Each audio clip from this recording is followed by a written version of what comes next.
महाराज श्री के दिव्य वचन हैं, यदि वास्तव में आप स्वयं को विकारों व कुविचारों से मुक्त करना चाहते हैं तो आध्यात्मिक ज्ञान को प्राप्त करो, क्योंकि दुर्गुणों की जड़ आपके अंदर है।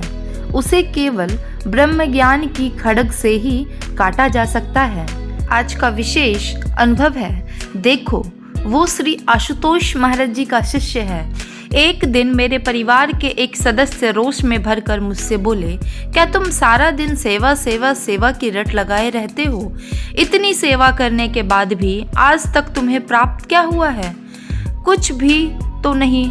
लोगों की नज़रों में भी तुम्हारा कोई स्थान नहीं है। लेकिन मेरा जीवन देखो, मेरा अपना घर है, मेरे पास किसी चीज़ की कोई कमी नहीं है। लोग भी मुझे पसंद करते हैं और संसार में मेरा अच्छा नाम भी है। और तुम?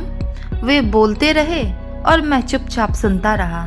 मुझे गुरु घर में सेवा करके क्या मिला है, यह या तो मैं जानता हूँ या मेरे सतगुरु। इस बात को लगभग 1 सप्ताह बीत गया। एक दिन जब मैं साधना में बैठा तो मेरे भीतर अपने संबंधी के वे कटाक्ष भरे शब्द चलने लगे। एक पल के लिए मुझे लगा वे ठीक ही तो कह रहे हैं। मेरे पास तो कुछ भी नहीं है। मैं तो अपने गुरुदेव को भी अच्छे से कुछ अर्पित नहीं कर पाता हूँ। यह सोच मेरी आंखों से आंसू बहने लगे। मैंने रोते रोते ही महाराज जी से कहा, महाराज जी, हर त्योहार सभी लोग अपना कितना सुंदर आसन लगाते हैं, लेकिन मेरे पास तो आपका आसन सजाने के लिए केवल एक ही लाइट है। मैं हर त्योहार पर केवल वह एक लाइट ही लगा देता हूँ। आपके इस सुदामा के पास आपको देने के लिए ज़्यादा कुछ नहीं है। इतना कहते ही मैं ज़ोर ज़ोर से रोने लगा। मुझे रोता देखकर अनुभव में ही गुरु महाराज जी तुरंत अपने स्वरूप से बाहर आ गए और बड़े स्नेह व प्रेम से बोले, तुम रो क्यों रहे हो? क्या हुआ? मैंने अपने मन की सारी बात महाराज जी को बता दी। महाराज जी ने कहा, तो क्या हुआ? यदि कोई बाहर से अपने आसन को सजा रहा है, तुम भीतर से अपने हृदय आसन को सजा रहे हो, जिस पर हमें आरूढ़ होना है। हो सकता है कि कोई बाहर से कमा रहा हो, सांसारिक संपदा को अर्जित कर रहा हो, पर तुम भीतर से कमा रहे हो। तुम्हारी आध्यात्मिक कमाई इस सांसारिक कमाई से कई गुना अधिक महत्व रखती है। देखना, एक दिन यही लोग कहेंगे कि देखो, वो श्री आशुतोष महाराज जी का शिष्य है। उस दिन तुम्हें भी पता चल जाएगा कि तुमने क्या कमाया है और इस संसार ने क्या खोया है। इसके बाद महाराज जी ने मुझे आशीर्वाद दिया और वो अंतर्ध्यान हो गए।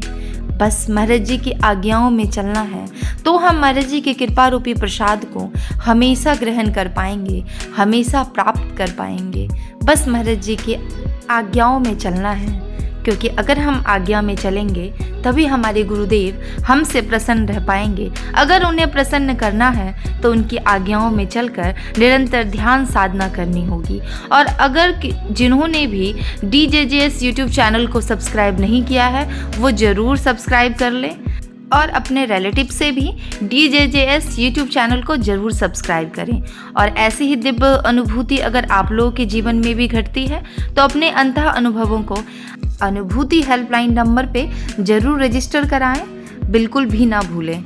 और इन अनुभवों को लोगों तक भी शेयर करें और अपने रिलेटिव में भी शेयर करें, ताकि यह ज्ञान का प्रचार प्रसार जन जन तक पहुंच पाए। जय महाराज जी की सभी को। मौन हो जाओ, अंदर का सुनाई भी देगा और दिखाई भी देगा। जिंदगी वो नहीं जो तुमको मिलती है, जिंदगी तो वो है जिसको तुम बनाते हो। जय महाराज जी की।